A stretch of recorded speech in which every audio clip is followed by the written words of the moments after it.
السلام عليكم ومرحبا بكم في قناة شهوات بسيطة مع أم البنات. كنتمنى تكونوا بخير وعلى خير وانتم كتشاهدوا هذا الفيديو. اليوم جيت باش نشارك معكم طورطات صغار فرديين تيجيو زوينين، صايبتهم بنتي الله يحفظها وانا المساعدة ديالتها اليوم.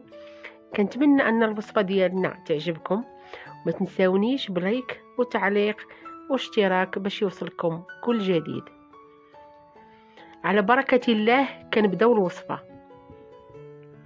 كنحتاجو 5 ديال البيضات بدرجة حرارة المطبخ،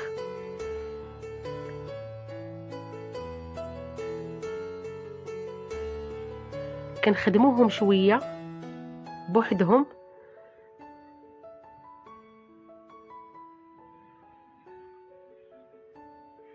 من بعد كنزيدو 5 ديال المعالق ديال السكر سنيدة ما يعادل 150 غرام. كنديرو على مراحل.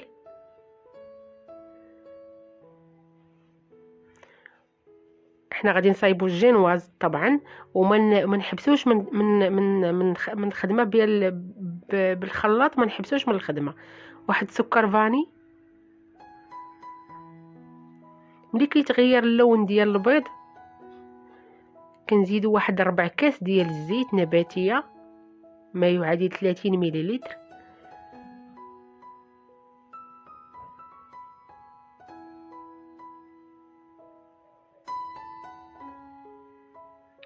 ربع كاس ديال الماء دافي حتى هو ما يعادل 30 مليلتر.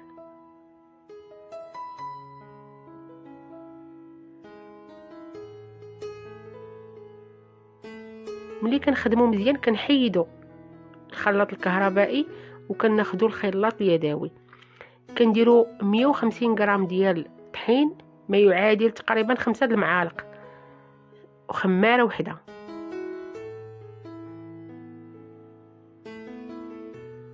كنديرو الدقيق على 3 ديال المرات وكنخلطو من التحت للفوق باش ما يطيح ليناش البيض.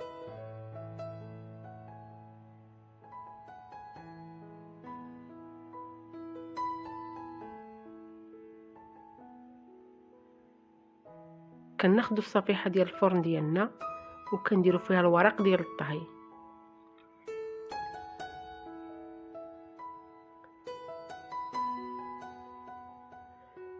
كنفرغ الكيك ديالنا ونحاول ان ما ندخل ليه الهواء ديالو. نسرحو على الصفيحه بشكل مستوي.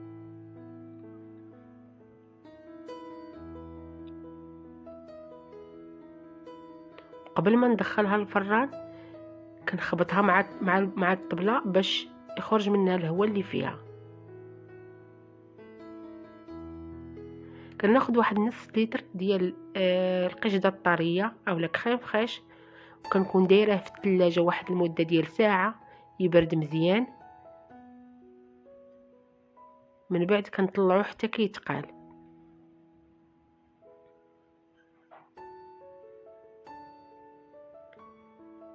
من بعد ما تيتقال وكيطلع مزيان اننا الا قلبنا ما غادي يهبط حتى شي حاجه، كيجي واقف.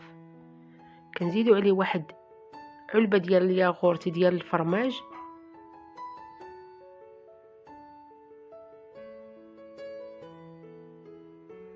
وكنخدم نعاود نخدم ولكن بطريقه بسرعه، من نكترش باش ما يهبط لياش لا كريم.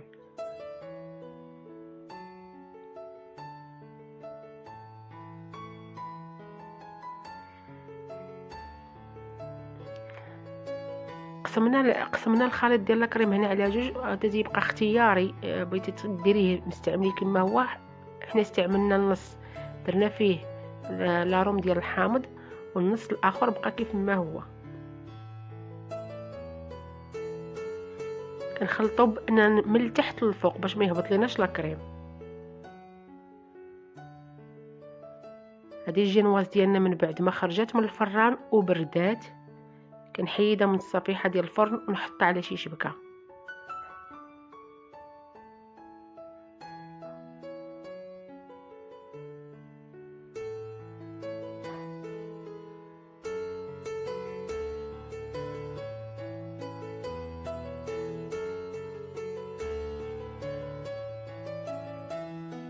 كنحيد الورقه اللي درناها من التحت،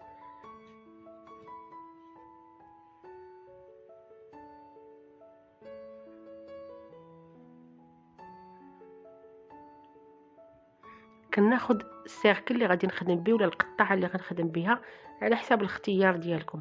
حنا خدينا هاد القطعه دائريه، يمكن تاخديها مربعه ويمكن تاخديها دائريه، المهم تكون كبيره ولا صغيره، انت على حساب انت شنو بغيتي.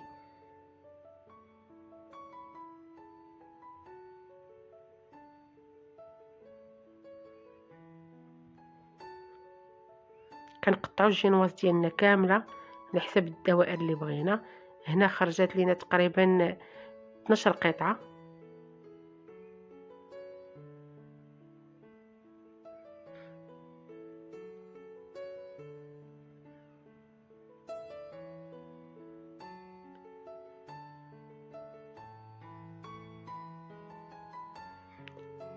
صافي كنبقاو الطريقه ديال التزيين كتبقى اختياريه. هنا عندنا السيرو اللي مكون من الماء والسكر والروح ديال الحامض، درته فوق البوطه حتى غلا. ملي برد كنسقي به الجينواز ديالي باش ما تجيش ناشفه. كندير طبقه ديال الجينواز، طبقه ديال لاكريم. يمكن لك تديري اي حاجه بغيتي لداخل، ديري لوز، قرقاع، الشوكولات. حنا درنا غير سامبل. تندير عاوتاني طبقه اخرى ديال الجينواز، كنسقيها بالسيرو، كندير فوق منها لا كريم، وكنبقى هكا درنا 3 ديال الطبقات.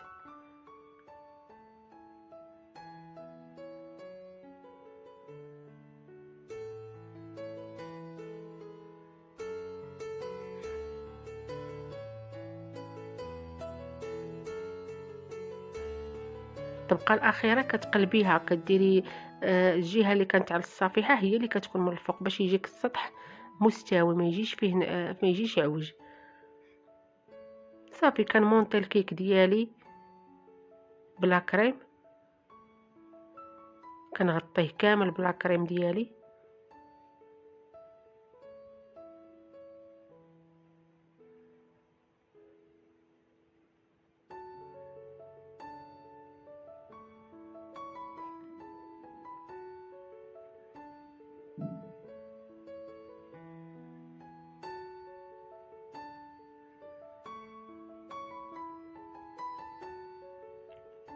وكنحطو فوق شي حاجه، شي صينيه اولا شي طبيص. انا استعملت هذا واحد الطبسيل ورقي. صافي وكنديروها في الثلاجه كتشد راسها، كنخليوها في الثلاجه واحد المده ديال 1 ساعه تقريبا، كتشد في راسها مزيان. وعاد يمكن لينا نزينوها. هناك انا باش زينتها استعملت الناباج، تيبقى التزيين اختياري على حساب شنو عندك وكيف ما بغيتي نتيا.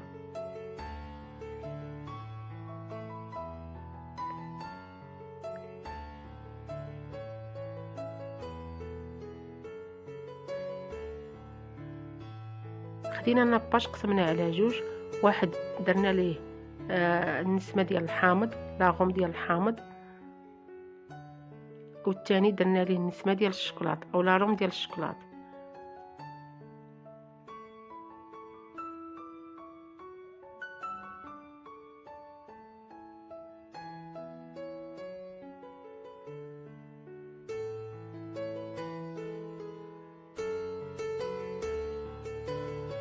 هنا خرجت الكيك ديالي من الثلاجه وتبقى التزيين اختياري. خدينا زيناهم بلا كريم اللي كانت فيها الحامض. انا كتمونطي بلا كريم اللي ما فيها حتى شي حاجه، وزيناها بلا كريم اللي فيها فيها النسمه ديال الحامض.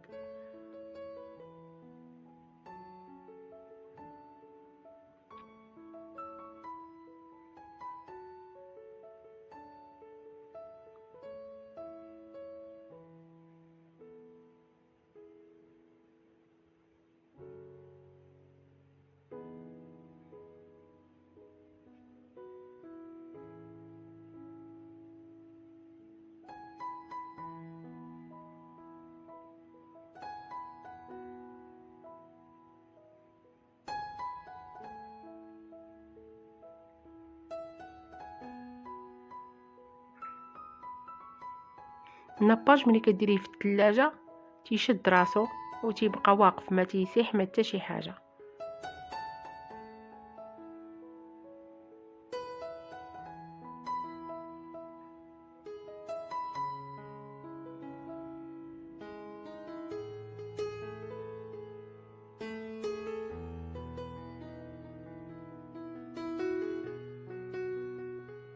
هادو غير رقيق ديال التزيين تيكونوا. هذه كانت طريقه التزيين ديالي انايا، وتا بنتي خدات واحد الطريقه اخرى ديال التزيين ديالها اللي هي هذه بنتي اللي كتصايبها.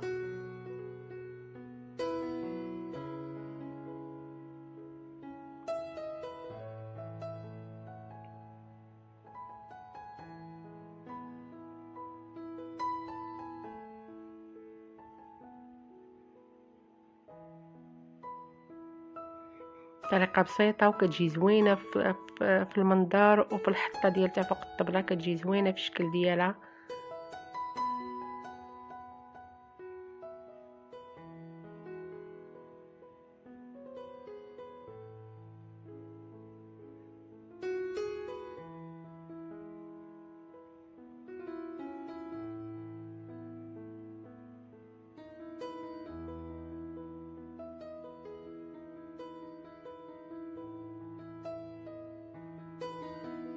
كنتمنى انكم تجربوها وتصدق معاكم، وكنتمنى ان تعجبكم الوصفه.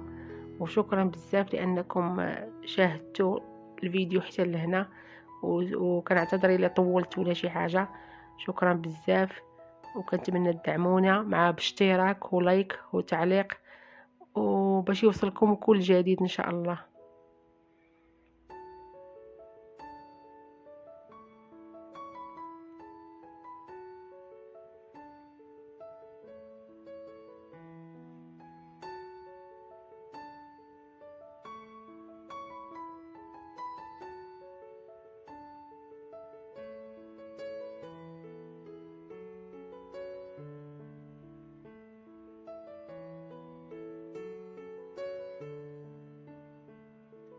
شكرا لكم بزاف حيت شاهدتوا الفيديو وصلتوا حتى لهنايا.